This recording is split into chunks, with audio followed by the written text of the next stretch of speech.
Now it's make up your mind time, buddy. Click on a chapter heading and you get, that chapter.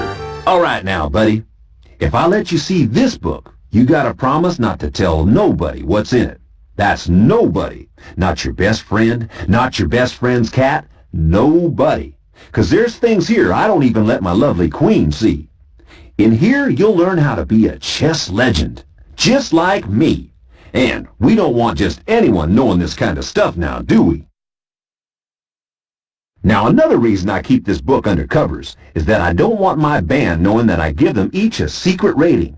It's to do with running the showdown effectively. What I do is give everyone a value. It like shows how important they are. It's kind of simple. Each pawn is worth 1 point.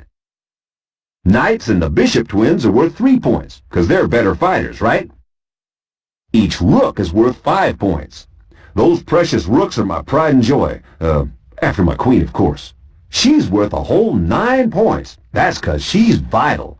I mean, she does everything, and she's the best fighter in our gang. And then there's me. I don't have a value, 'cause I'm the one and the only king, and I'm priceless. I mean, if I get grabbed, it's curtains for the band.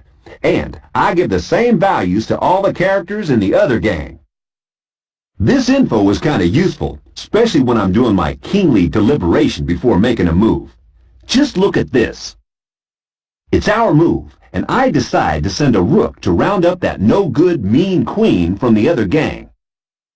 Now, I'm not stupid. Oh no, you need brains to be a king. So I know my rook would end up getting stolen by them no-good thieving guys in black. But my secret scoring system shows that a queen's worth 9 points, and that's worth losing a 5-point rook for. Yep, it leaves me 6 points better off. No, that's not right. I'll just add that up again. All right, let's see here. Now get this, buddy. It's our move again, and this time I'm going to send in my rook to round up that knight. I've got a kingly strategy in mind, buddy, so don't you fret. That opposition gang, they can't keep their dirty hands off my rooks. They're sending one of their bishops to impound my wheels. Now things don't look too good. I've captured a knight worth 3 points, but lost my lovely 5-point rook. So who's the fall guy? Not me. I've got a plan, as I said. I send my second rook to round up their bish. So, my gang grabbed a knight worth 3 and a bish worth the same. 3 and 3, that's 6 points. Yeah, and I lost a rook worth 5. So I'm 1 point ahead on the deal. Now this scoring system is real cool, 'cause it helps you plan your tactics. But say, what would have happened if their bishop had been a little pawn in black? I mean, I could have done the same moves, but ended up with a knight worth 3 points and a pawn with a pathetic little 1 point. And that ain't so cool. No way. All right, buddy, here's the deal. You try your own scoring. So what are you going to capture here to get the best deal?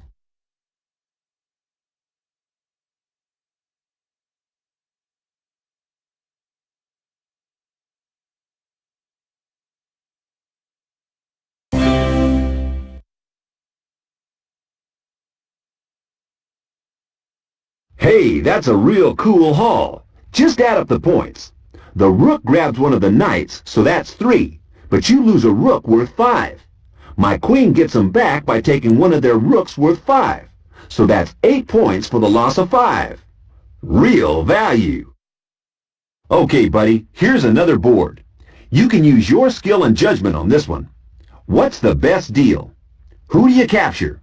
If you're stuck, just imagine you're shopping.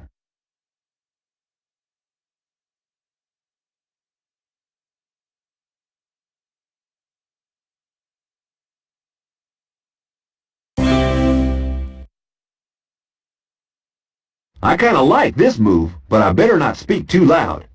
My queen gets a rook, then gets grabbed, but my bishop gets me a second rook. So I've got 2 shiny new rooks worth 10 points. Magic. Pity about my queen. She'd be mad if she knew what I just said, so don't you let her know. Hope I made my point, buddy. In a raid, you keep an eye on what everyone's worth. It helps you plan your tactics. Just don't let on to the queen I said those things before, okay? Now I figure you think a fork is one of those things you eat your pepperoni with. Am I right or am I right? But a fork is a piece of chess jargon we kings gotta understand. Yep, it's tactics. Like when you send one of your gang to round up two of theirs. Yeah, get it right and you can catch at least one of them. Here's a nice little fork now. My brave knight goes to fork two of their rooks.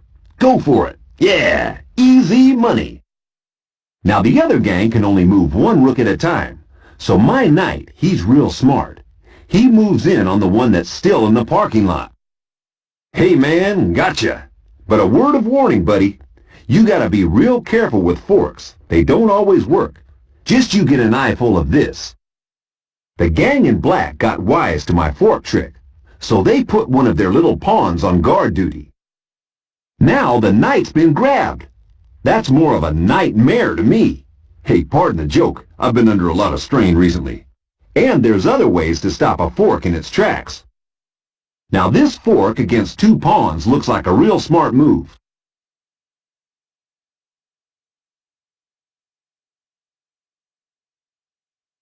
But throw in another pawn and things look kind of different. Now one of them pawns has got protection. And in the scheme of things, it's safer than Fort Knox. I mean, I'm the king, and I'm not stupid enough to lose one of my knights to capture a miserable little pawn. Let's get things in proportion here. Yeah, a good fork is like a good pizza. It's got to be worth what it cost you. So you've got to win more points than the opposition, remember? Ideally, you don't lose nothing, and no one, right? Okay, buddy, thought you could use a little challenge just now. So, see if you can get a fork going on this board.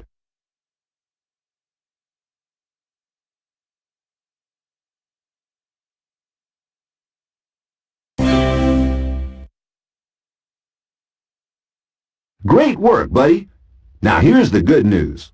When you're a chess maestro, you can set up a fork using any of your band.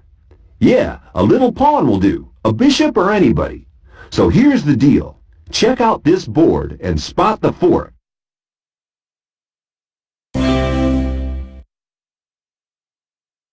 Cool. Now, just run your sharp little eye across this board and spot the fork.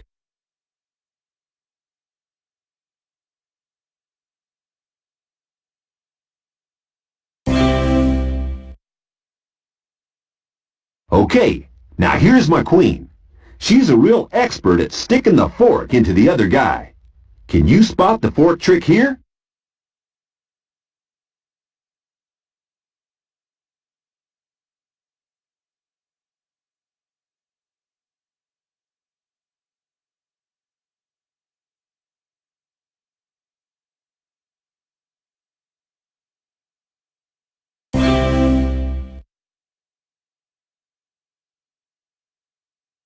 So there you go. There's more to a fork than a piece of hardware you use to eat your lunch. A fork is a deadly top-secret chess tactic, so guard it with your life. But that's not all, 'cause there's another tactic, and I figure it's just as smart. I expect you know about pins. They're sharp, mean things, especially if you sit on them and they stick in your butt.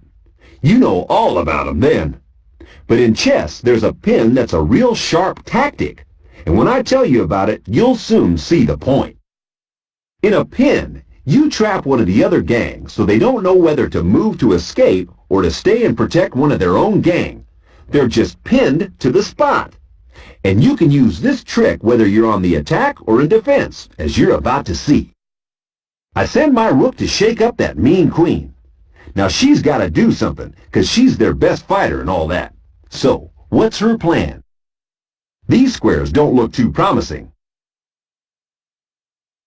'Cause if she runs for cover, then my rook can round up that no-good rival king. Yep, it's check time for him. So that mean queen is going to look after her man, ain't she? So she might move into one of them squares between her and the rook. But that ain't too clever. My rook will scoop her up in no time and still give check to their king. Hey, this is cool. So she's got to take out my rook. But if she does, and I wouldn't be too pleased, my bishop's on guard duty, and he'll just round up that rotten royal. Hey, it's easy money time. So long, sucker. Did you spot the pin, buddy? Or was it like a needle in a haystack? Yeah, the pin was the queen being pinned against her king by my ever-reliable rook. That's kind of common in chess. Now, buddy, I figure you can spot a pin a mile off. So here's a winning pinning move against their king. Yeah, I set it up, but can you spot it? Hey, buddy, your eyes are sharp as pins. So pin back them ears and listen to this. There's another pin move against their king. Can you spot this one too?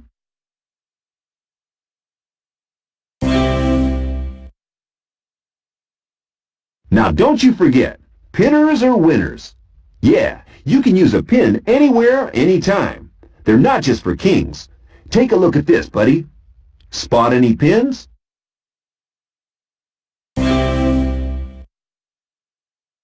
Now, I expect you figure you know about skewers and all. Yeah, them sharp things you get in kebabs. Yeah, well, we use a skewer in chess too. It's another of them super sharp tactics, and I'm going to show you how to kebab the other gang with one. There's nothing to it. You go for one of their guys, force them to run, and then grab the character behind them. Here, I'll show you. My bish is moving in to get their king into check. Go, bish, go! Slide, baby! Now their king is mighty scared, so he's gonna hop away. Which means my bishop can cruise in and drive off with that bright, shiny new rook parked behind the king. Hey, easy money. Now, buddy, remember, skewers are for doers. You'll need them sharp eyes again, 'cause there's a skewer going on somewhere here, and I want to see if you can spot it. My favorite pin is a real bright, shiny idea. Get this, you can pin one of their guys down, and meantime you can go and round up another one of their band. Here's what I'm talking about. Now you might think the opposition gang has got this situation nicely sewn up. Their queen is protecting her knight against my bishop, but it ain't necessarily so, 'cause I've pinned their queen to her king with my rook. If she makes one false move, then her so-called king will be in check. If you don't believe me, just check it out. So, that means my bish can just casually stroll in and round up their knight. And their queen, she's just got to grin and bear it. Oh, I love it when a plan comes together. So, buddy, can you spot another of them pins? Yeah, where the opposition character just has to stay put while we clean up the board?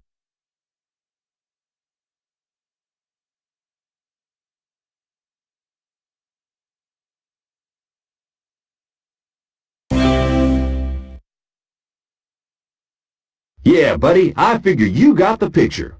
My rook can round up that pawn without fear of an ambush. Now, look for the same trick on this board.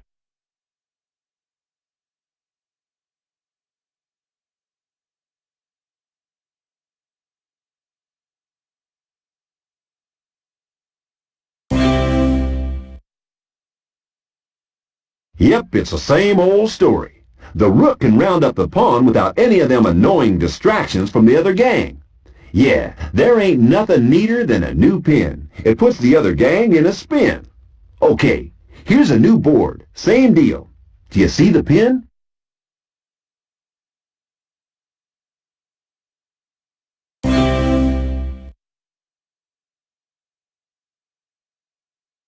Uh-huh, that's it. With them pins in place, my bish can round up the knight in black in comfort. Say, that's a real sharp move. So there you go, buddy. There's more point to a pin than you thought.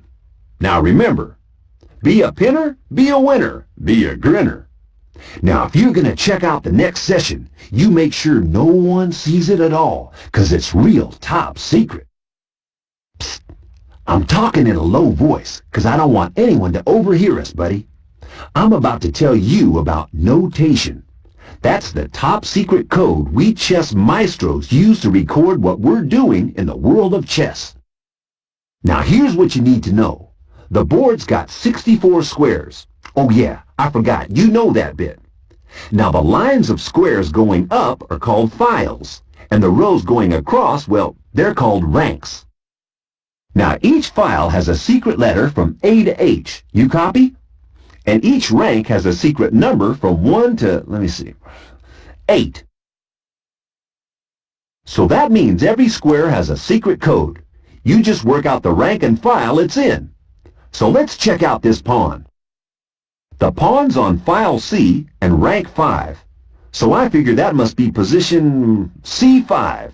It's kind of simple, but brilliant, and I made it up myself, with a little help from my ever-loving queen. Now the pawn's shifted. It's on file E and rank 2, so we chess maestros call it E2. Now, buddy, can you point out where this square is?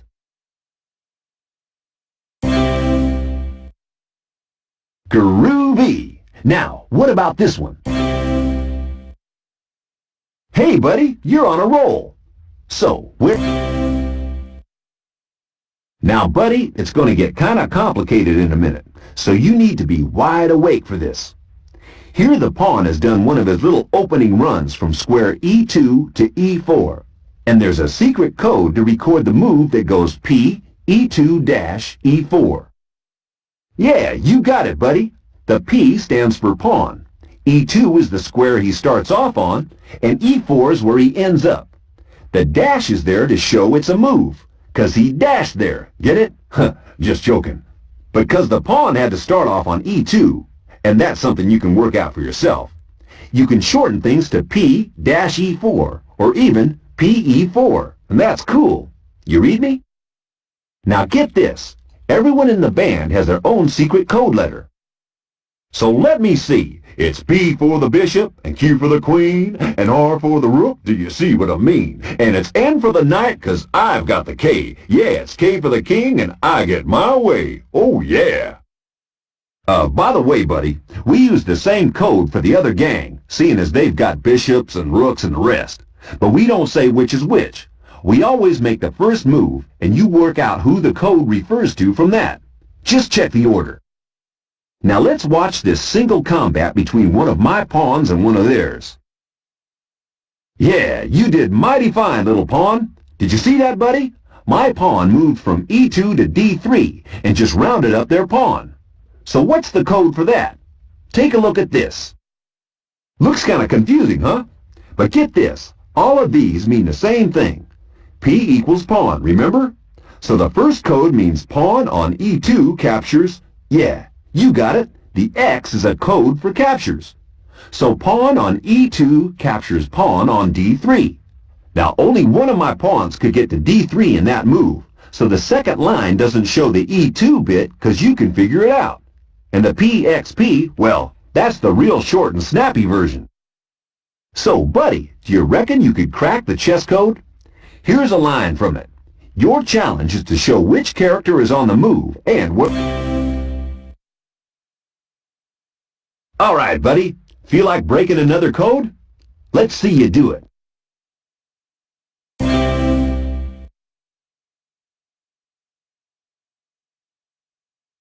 Hey, buddy, I figure you're real hot at code cracking. Here's another one.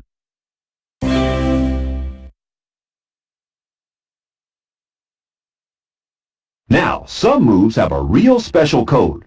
Remember the castling kingside? That's the stunt where the rook leaps over me from my side of the board. Well, it's got its own special code that goes O-O. Yeah, and when we do the stunt with the rook coming from the other side, that's the queen side, it's O-O-O. And that's what I say to myself when I'm running to the stunt. Now, when a move comes off that puts that no-good imposter of the other gang's king in check, we celebrate by writing a plus sign after the move. Say one of my bishops moves to square E4 and gives check. The code goes B, that means bishop, remember? E4, that's the square he's headed to, and plus, that means gives check. So, B, E4 plus. That's good news for yours truly. Mind you, I didn't bother to write down where the bish was coming from, because you can work that out for yourself. Now, when it's checkmate, that means a double celebration. So we put plus plus in the code. All right, buddy, time for more code cracking. Here's the code like before, and you need to figure out what's going on out there on the big bad board.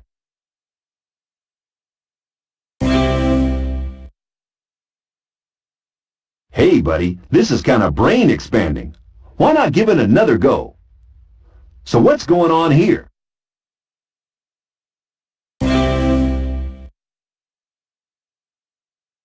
That's cool. And say, can you figure out what's happening on the scene now?